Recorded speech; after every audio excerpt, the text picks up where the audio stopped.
274 de notre ère à Rome, séjour de triomphe pour l'empereur Aurélien qui a rétabli sa domination sur l'Orient. On célèbre ses victoires en faisant défiler les vaincus. L'événement est attendu avec frénésie par l'ensemble du peuple romain. 20 éléphants prennent la tête du cortège devant des bêtes sauvages capturées en Libye ou en Palestine. Viennent ensuite 1600 gladiateurs et de nombreux prisonniers qui tous portent des dons. Il faut encore compter de riches palmyréniens et plusieurs Égyptiens rebelles, en plus des Ibères, des Goths, des Francs et des Vandales qui ont les mains liées. Quelques femmes aussi habillées en hommes, elles ont osé défier la puissance impériale. Même le roi des Gaules, Tétricus, accompagné de son fils, est l'un des trophées de la parade. Et puis, il y a Zénobie, reine d'Égypte et de Palmyre. Elle est couverte de bijoux et les chaînes qui la retiennent prisonnière sont portées par des domestiques. Mais qui était cette Zénobie dont l'ambition fut de gouverner le monde? A-t-elle éliminé son mari, le roi Odénate? A-t-elle séduit l'empereur Aurélien? Comment est-elle morte, assassinée, suicidée? Partons sur les traces de celle qui se prétendait descendante des Ptolémées et de Cléopâtre. La première, 13h15, 14h30. un jour dans l'histoire. Série. Femme de ma vie. Enseignante de foi, d'amour et de vitalité. Fierté de ma différence. Confiance. Conscience en moi malgré les apparences. Espoir de paix dans ce monde en décadence. Minaret sud-est à l'abri de l'intolérance. Bijoux d'argent entre tes mains ornés de bienséance.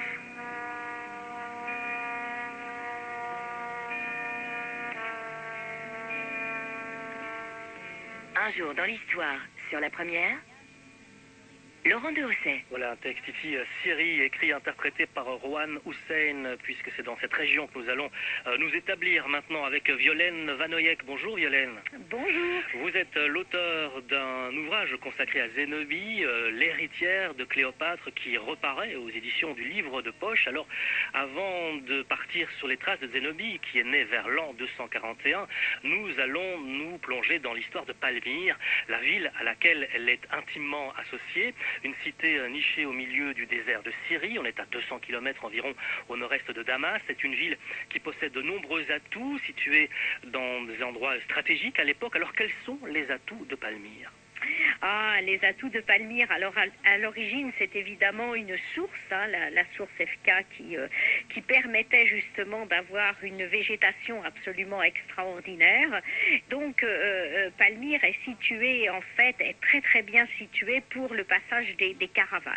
Donc, c'est une cité qui est devenue au IIIe siècle extrêmement riche, voire l'une des cités les plus riches du monde, parce que tous les caravaniers faisaient escale à Palmyre, et d'ailleurs, ils payaient des taxes pour pouvoir y séjourner ou pour pouvoir vendre sur les marchés, des taxes qui étaient assez élevées. D'où l'intérêt des Romains et des Parthes, ennemis, les deux ennemis, pour cette cité qui était évidemment située en plein désert. Alors, l'intérêt pour Palmyre est multiple, on va dire, selon les époques. Si vous voulez, on a retrouvé des habitats qui datent de l'époque néolithique, donc c'était quand même une région qui était assez agréable à vivre, bien qu'en plein désert, déjà dès les origines. Et puis petit à petit, il y a eu de très nombreux monuments qui ont été construits à l'époque hellénique et puis à l'époque romaine. Et on est là sous domination romaine, sous le règne d'Odénate et de Zénobie. Alors, Zénobie vient au monde sous le règne de Gordien III. C'est une époque très troublée. Que se passe-t-il ?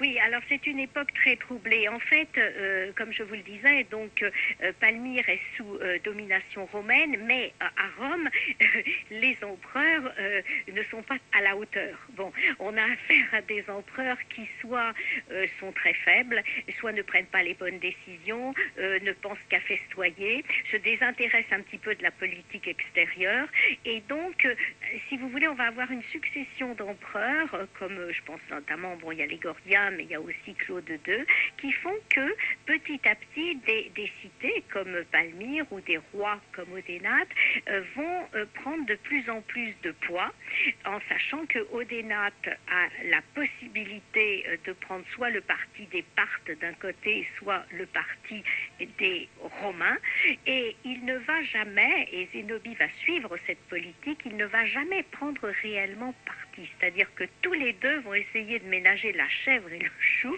et finalement, Odenat va très bien s'en sortir parce que, en faisant semblant peut-être d'ailleurs d'être très romanisé, eh bien, il va se retrouver à la tête de l'armée romaine. Palmyre appartient donc à la province romaine de Syrie. Malgré cette apparence romaine, c'est ce que vous écrivez dans votre ouvrage, la ville garde son organisation propre. Alors, dans les grandes lignes, comment elle fonctionne-t-elle ? Alors, elle fonctionne quand même un petit peu sur le modèle romain, hein. C'est-à-dire qu'il y a un sénat, il y a donc d'ailleurs Odenat au départ est sénateur, il y a des archontes, il y a une assemblée du peuple, il y a pour prendre des décisions politiques, pour voter les lois, etc. Il y a de multiples fonctionnaires. C'est une ville extrêmement riche, comme on le disait, grâce aux caravanes, grâce aux caravaniers, grâce au commerce, mais tout ça est très très bien organisé. Donc, on va dire plutôt sur le modèle romain de l'époque. Voilà. Les chefs des caravanes, d'ailleurs, qui sont de véritables bienfaiteurs, hein. Quel est leur rôle, au fond ? Oui, ce sont des bienfaiteurs. C'est-à-dire qu'en fait, il y a quelques notables très très argentés, qui ont des fortunes à Palmyre et qui financent, on va dire, financent certaines caravanes, certaines expéditions, et ils deviennent quelquefois chefs caravaniers, bon, en même temps, et ça va être le cas d'ailleurs d'Odenat, qui, lui, est né dans une famille qui a de l'argent, qui a vraiment les moyens, et donc leur rôle, c'est de protéger et de financer, en fait, des expéditions. On reviendra bien sûr sur le rôle d'Odenat, hein, le futur mari de Zénobie. Vous avez souligné l'importance du commerce, de la prospérité de Palmyre. Quels sont les partenaires principaux commerciaux de la cité? Quels sont les produits qui circulent? Alors bon, les produits, on va dire, qui sont les plus recherchés et qui apportent le plus d'argent, ce sont les épices, bien sûr, la soie, les étoffes aussi. On est sur la route de la soie, quoi, hein, c'est-à-dire que la soie est recherchée par tous les peuples, et puis toutes les épices, parce qu'à l'époque, il y a les parfums aussi. Ouais. On n'imaginait pas de manger des plats sans qu'ils soient épicés, et c'est vrai que les épices étaient très chères. Bon, les épices les plus chères, on va dire, c'est certainement le safran. Aujourd'hui, c'est curieux parce qu'aujourd'hui, le safran est aussi extrêmement cher. Donc, le safran était sans doute le plus recherché et vraiment le plus cher. Donc, c'est la route des épices, la route de la soie. C'est ce qu'on a appelé la route royale. Ouais. C'est donc dans cet environnement que naît Zénobie, dont le nom signifie « vie de Zeus » en grec. Nous allons partir sur ces traces avec vous, Violaine Vanoyek. Les experts internationaux sur le site de Palmyre évaluent l'étendue des dégâts. Nombreux sont ceux qui expriment leur soulagement. Le pire aurait été évité. Selon le directeur général des antiquités et des musées en Syrie, Mamoun Abdul Karim, 80% des ruines sont en bon état et la restauration est possible, même s'il faudra du temps. D'autres, cependant, sont moins optimistes et estiment que le site, qui n'avait été fouillé qu'à 15 ou 20%, a dû être pillé et que Daesh a sans doute vendu des antiquités au marché noir, des antiquités à jamais perdues pour le patrimoine mondial. Et puis, bien sûr, ils craignent que la Syrie ait bien d'autres priorités que de restaurer des ruines après la guerre. Et s'il y a restauration, au final, au bout de 4 ou 5 ans, il ne s'agira que de répliques, déplore cet expert de l'UNESCO. Quand il s'agit d'héritage culturel, dit-il, les dommages sont irréparables. Nous pouvons restaurer une arche, mais ce sera toujours une reconstitution, même si elle est restaurée à 100% avec des matériaux authentiques.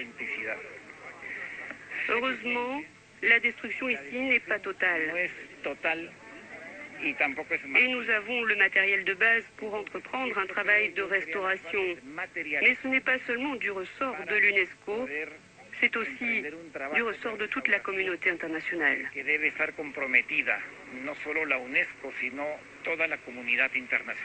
Un jour dans l'histoire. Sur la première. Voilà, extrait d'un reportage d'Euronews le 6 mai 2016 avec des experts de l'UNESCO sur la situation à Palmyre qui a beaucoup souffert bien sûr de la folie terroriste. Alors nous sommes au IIIe siècle avant notre ère avec vous. Si je puis me permettre, alors oui, d'abord l'invasion des sites archéologiques, il n'y a pas que Palmyre qui a été touché évidemment, et malheureusement ce qui est arrivé à toute la population, ce qui est prioritaire, aurait pu sans doute être évité. Aujourd'hui, je me permets juste de vous dire qu'à Palmyre, effectivement, le temple de Bel a été détruit et effectivement, on va le reconstruire à l'identique, mais ce sera jamais l'authentique, on va dire. Et puis le reste est relativement bien conservé, voilà. Bon, mais ça reste quand même pour nous extrême, vu le travail qui a été fourni et qui a été fourni chaque jour. jours, une désolation totale, évidemment. On se replonge, nous, au IIIe siècle avec vous, Violaine Valoyec, à l'heure de l'apogée de Palmyre. Zénobie, donc, naît vers 241. Alors, que sait-on de ses origines? Très peu de documents à la disposition des historiens sur Zénobie. Oui, alors nous avons effectivement, nous n'avons que très très peu de documents. Vous savez, ce que l'on utilise, ou que l'on utilisait, c'est l'iconographie qui se trouve sur les tombes, ou bien des morceaux des bribes d'inscriptions. Alors sur Zénobie, eh bien nous savons qu'elle avait une mère qui était apparemment assez séduisante et qui est morte jeune, qui est resté un exemple quand même pour Zénobie, et puis son père, qui semble-t-il était fortuné, suffisamment fortuné pour lui donner une éducation extrêmement poussée.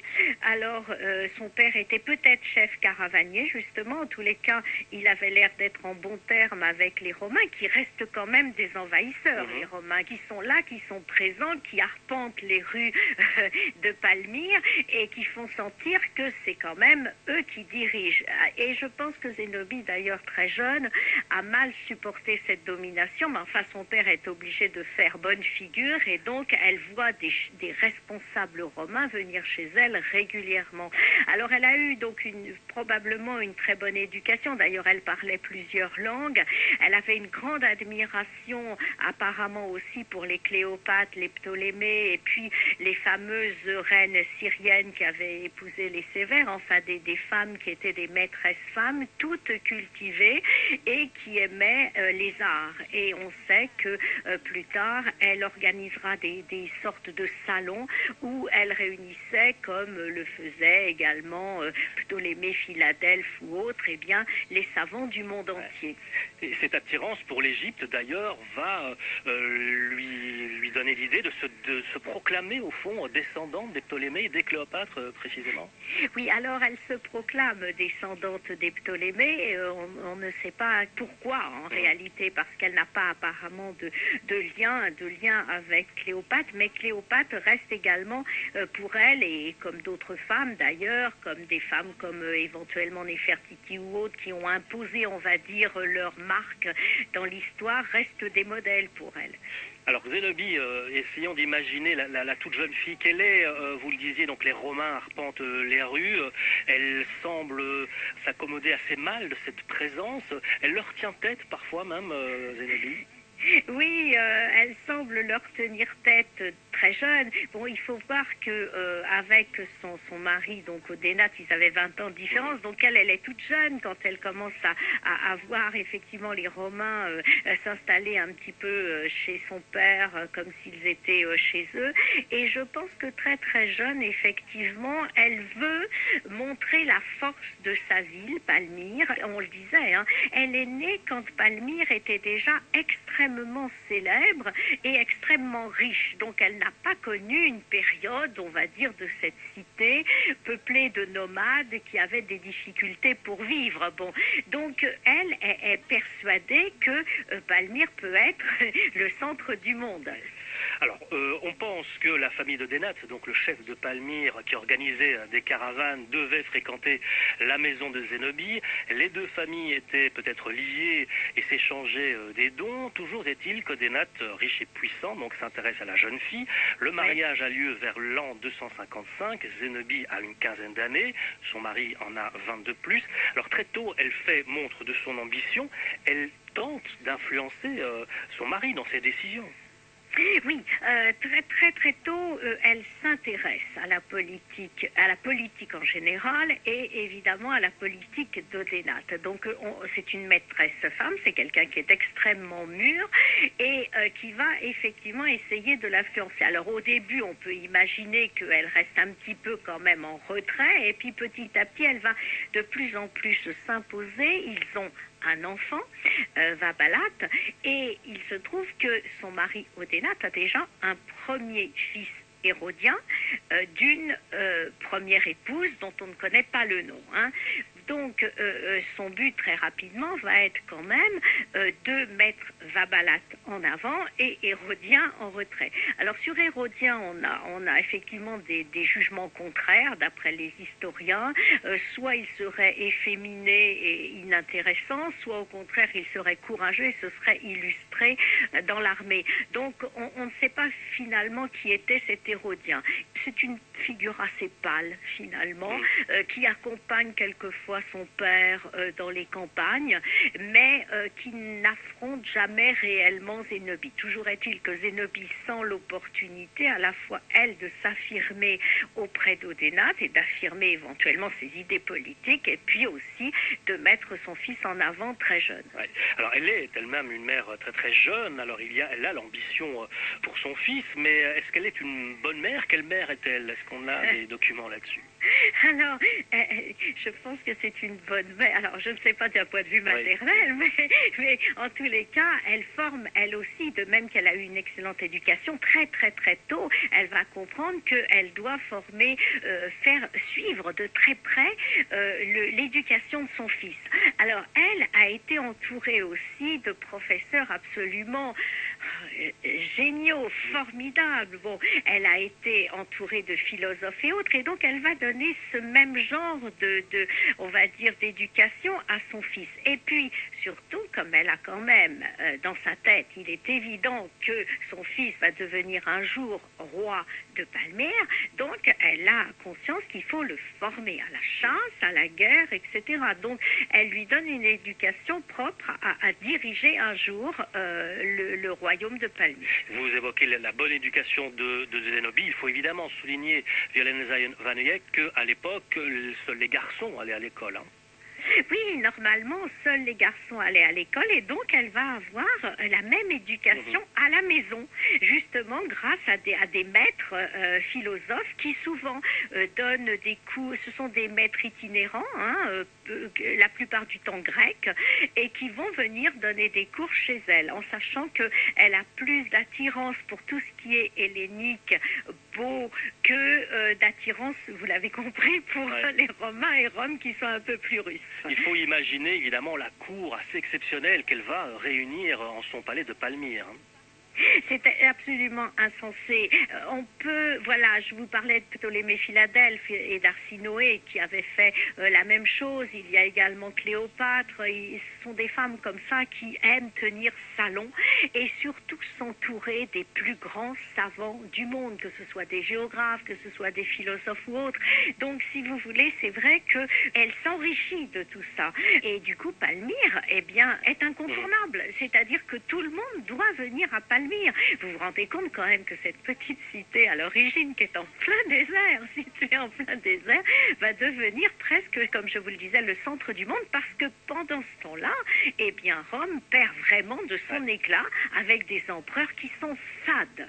Et on y reviendra à ces empereurs. L'ambition de Zénobie ne faiblit pas, elle va pouvoir la mettre à l'épreuve, alors que Sapor ou Chapour, le roi des Sassanides, une dynastie perse, convoite les territoires romains de Palmyre. On y vient avec vous, Violaine Vanhoenack. Les Romains vivent dans la peur constante des attaques barbares venant de toutes parts. Au plus fort de la crise, les insurgés prennent le pouvoir et mettent l'Empire à mal en le divisant, jusqu'à ce qu'arrive un nouveau dirigeant, Aurélien. Il permettra à l'Empire disloqué de retrouver son unité, en ayant recours à sa plus grande réserve d'hommes forts, l'armée. Dans l'histoire, sur la première. Laurent de Hausset. Rome, grandeur et décadence d'un empire, c'est un documentaire de la BBC avec un extrait de l'épisode consacré à Aurélien, le sauveur de l'empire. On va aborder Aurélien avec vous, Violaine Vanhoenack, mais tout d'abord, rappelez que les Romains ne vont pas tolérer les menaces perses et vont tenir tête au roi Sapor. L'empereur Valérian, à l'époque, souhaite l'anéantir ou au moins le chasser définitivement des régions qui leur appartiennent. Alors quel rôle le mari de Zénobie, Odénate, puissant prince de Palmyre, va-t-il jouer ? Alors, Odénate, attention, est quelqu'un quand même qui est extrêmement brillant et surtout brillant sur le champ de bataille. Donc, à plusieurs reprises, et notamment quand l'empereur Valérien est à Rome, se trouve à Rome, et qu'il refuse d'aller combattre lui-même au départ Sapor, eh bien, c'est Odénate qui se propose à combattre à sa place. Et puis finalement, Valérien arrive, mais Valérien perd une bataille décisive. Alors, Odénate reçoit le commandement de l'armée romaine et lui va l'emporter contre Sapor. Il va l'emporter à plusieurs reprises contre Sapor, ce qui n'est pas une mince affaire, parce que Sapor avait une armée qui était considérable et très puissante. Et c'était quelqu'un d'extrêmement cruel et qui ne ménageait personne. Donc, ces victoires sont très importantes. Et puis, malheureusement, comme on le sait, eh bien, Odénate va être tué, ainsi que son fils Hérodien, donc une disparition, des disparitions qui restent assez mystérieuses. On ne sait pas s'il était assassiné en 267 environ. Oui, c'est ça. Alors, en fait, il y a un personnage qui apparaît à ce moment-là dans l'univers familial. C'est un neveu, Maeonius, qui, est assez bien accepté par Odénate. Et puis, ils partent à la chasse, ils font une partie de chasse. Et Odénate va être tué pendant cette partie de chasse. Et Hérodien va être tué également par des gardes. Alors, on ne sait pas si c'est Maeonius qui était à la base de cet assassinat ou de ces assassinats, si c'est un complot qui aurait été fomenté par Zénobie justement pour éliminer Hérodien et mettre son fils Vabalate sur le trône. En fait, on ne sait pas qui a décidé de ces deux morts, mais ils disparaissent quasiment en même temps. Ouais. Alors les funérailles d'Odénate sont organisées en grande pompe. Alors la question, bien sûr, qui pour succéder au mari de Zénobie? Alors, qui pour succéder? Eh bien, c'est Vabalate. Mais Vabalate est évidemment encore tout jeune. Donc, c'est Zénobie qui va diriger quasiment à sa place. Alors, est-elle acceptée dans ce rôle de dirigeante? Alors, oui, elle est relativement bien acceptée. J'allais dire que même si elle n'était pas acceptée, elle sait se faire accepter. C'est quelqu'un qui s'impose de toute façon et qui a des idées bien arrêtées. Et l'idée de Zénobie à ce moment-là, bon, il faut dire que là, véritablement, Odénate s'était montré très très brillant à la tête de l'armée romaine, les Romains en dessous de tout. Donc, Zénobie est persuadée que Palmyre peut conquérir la Méditerranée, voire le monde entier, et très très vite, son ambition va devenir incommensurable. Enfin, c'est absolument insensé. Cette petite gamine, enfin, elle a une trentaine d'années, hein, excusez-moi, mais bon, c'est quand même une femme absolument incroyable qui est persuadée de pouvoir dominer le monde. Alors, elle entend en effet devenir aussi la reine d'Égypte, une nouvelle Cléopâtre. Alors, pratiquement, Violaine Vanoyek, comment va-t-elle s'y prendre et va-t-elle y parvenir? Oh bah écoutez, c'est tout simple, enfin c'est tout simple, c'est tout simple sur le papier. À partir du moment où l'Égypte est évidemment sous domination romaine également, et que les Romains, les gouverneurs qui se trouvent là-bas en Égypte, bon bah écoutez, ils passent tranquillement leur temps, hein, ils s'attendent pas du tout à être attaqués ou autre, eh bien elle va décider de les attaquer et de s'imposer à Alexandrie. Alors c'est absolument insensé, parce que regardez la fourberie. Odénate était déjà très fourbe, mais alors, comparé à Zénobie, ce n'est rien. La fourberie de cette femme qui est capable d'envoyer un message d'amitié à Rome, à l'empereur, en lui disant tout va bien, et pendant ce temps-là, elle va attaquer les gouverneurs romains à Alexandrie, et elle s'impose, mais très facilement à Alexandrie, et la voilà reine d'Égypte. À Rome, les empereurs se succèdent. Un Galien a été assassiné. Son successeur, Claude, que l'on appelle le Gothique parce qu'il a vaincu les Goths et dont on sait s'il est impliqué dans l'assassinat de son prédécesseur, ne règne que 2 ans. Il est victime de la peste en 270. Il sera remplacé par son frère, Quintilius, qui disparaît après quelques jours, assassiné lui aussi, ou suicidé. Les historiens ne sont pas tous d'accord. Aurélien donc monte sur le trône. Alors quels seront les rapports entre Aurélien et Zénobie? C'est très intéressant. C'est ce que nous allons voir avec vous, Violaine Vanoyek.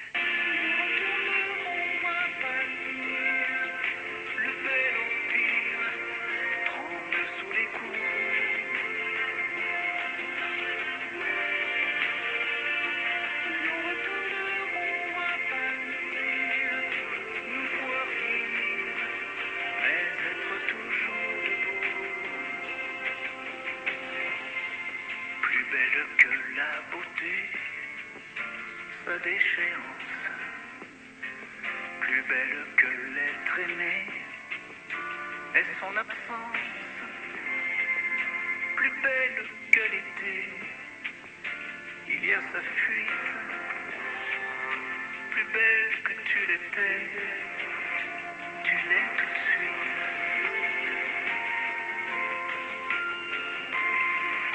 Tu l'es tout de suite.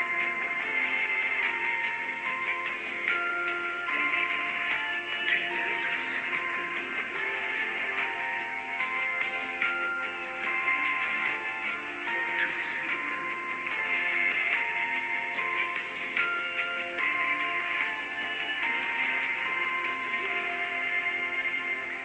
Et c'est Alain Chamfort ici qui consacre lui aussi une chanson à la beauté, à la richesse de Palmyre sur son album Le désordre des choses. Alors nous évoquons donc avec vous Violaine Vanoyek Zénobie, reine de Palmyre et d'Égypte. Alors elle décide de déclarer la guerre à Rome, vous l'avez dit.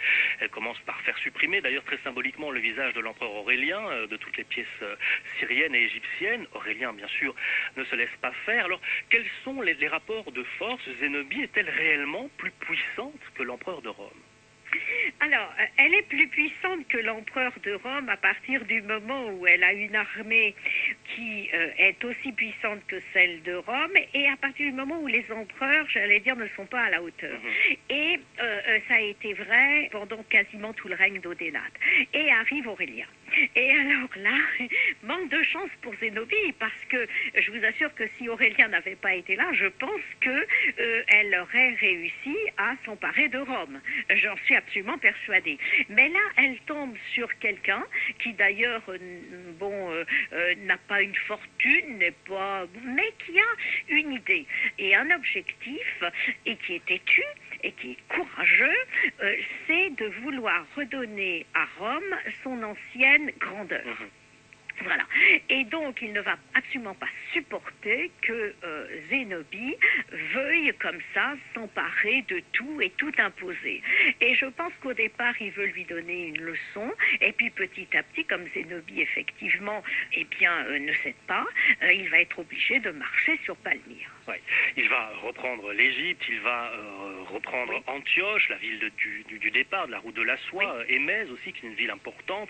Et vous évoquiez tout à l'heure la fourberie de Zénobie, face à ses victoires d'Aurélien. Elle va prendre exemple sur Cléopâtre. Cléopâtre qui, au lendemain de la bataille d'Actium, qui a vu la victoire d'Octave sur ses forces à elle, la reine d'Égypte, et sur celle de son allié Marc-Antoine. Alors, qu'a fait Cléopâtre à l'époque et que fait Zénobie?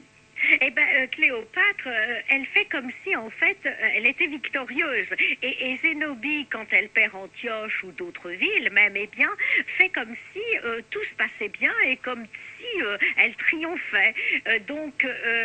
C'est un peu ça. Et elles sont manipulatrices, toutes les deux, bien sûr. Elles pensent aussi à leur image et tout ça. Bon, ce qui est absolument extraordinaire. Moi, ce qui m'a beaucoup intéressé, c'est effectivement aussi cette confrontation entre deux personnalités. Vous l'avez dit, Aurélien et Zénobie, mais c'est aussi leur ressemblance. Ça, c'est très important. Je me permets de juste une petite parenthèse.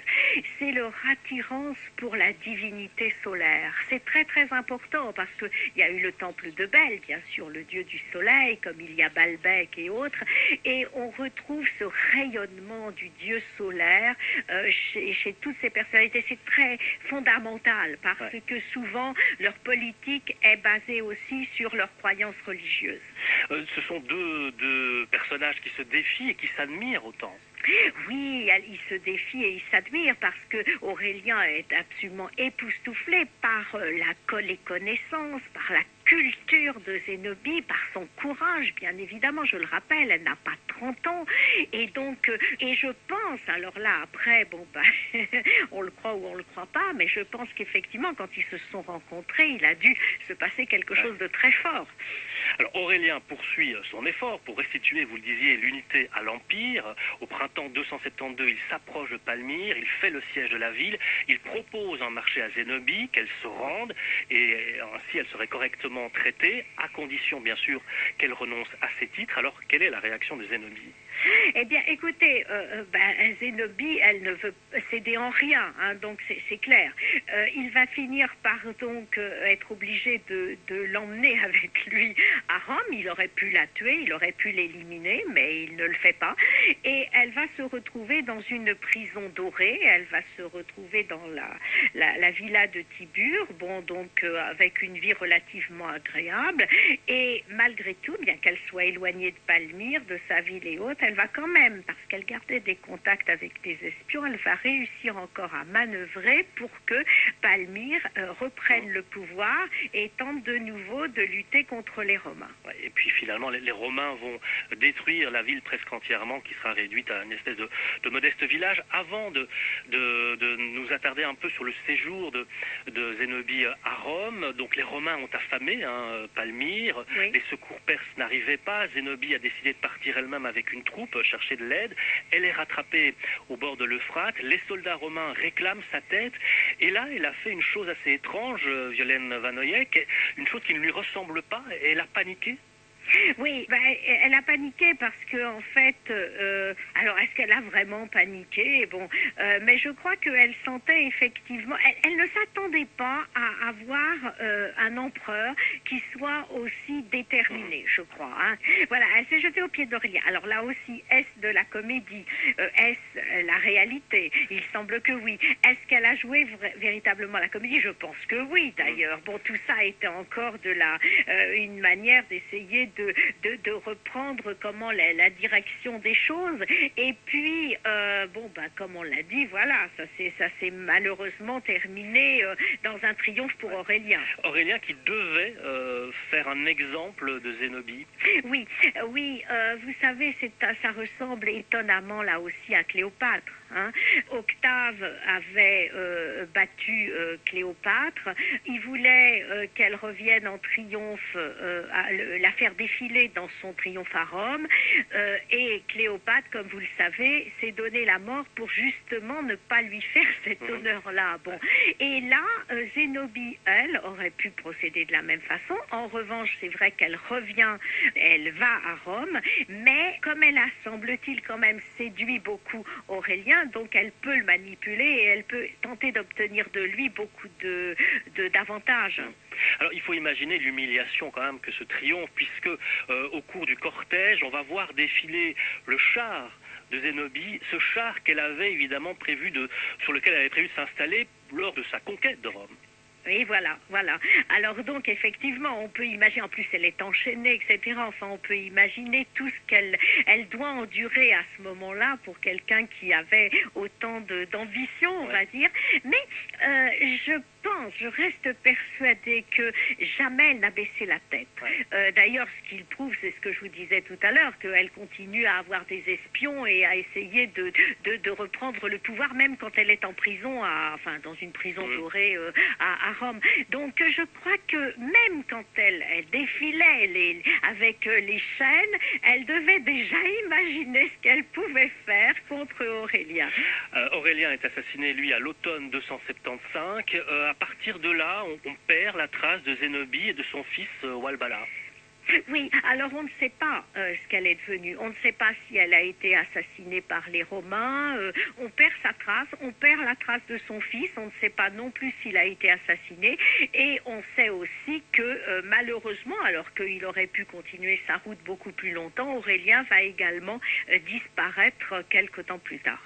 Voilà donc pour en savoir un peu plus sur cette grande figure de l'histoire qui, contrairement peut-être à Cléopâtre, à Psepsout ou d'autres grandes reines ont connu moins les honneurs de l'histoire. Zénobie, vous lui rendez justice en quelque sorte, Violaine Vanoyek. Zénobie, l'héritière de Cléopâtre, c'est une réédition livre de poche. Merci infiniment d'avoir été des nôtres aujourd'hui, Violaine. Merci à vous, et Zénobie, elle est quand même présente sur les billets syriens encore aujourd'hui. Il faut le rappeler. Merci beaucoup. À bientôt, au revoir. 13h15, 14h30. Un jour dans l'histoire. Sur la première. Avant d'évoquer une autre page de l'histoire de la musique, cette fois avec Roxane Brunet, après les informations de 14h, on va évoquer la musique concrète. Nous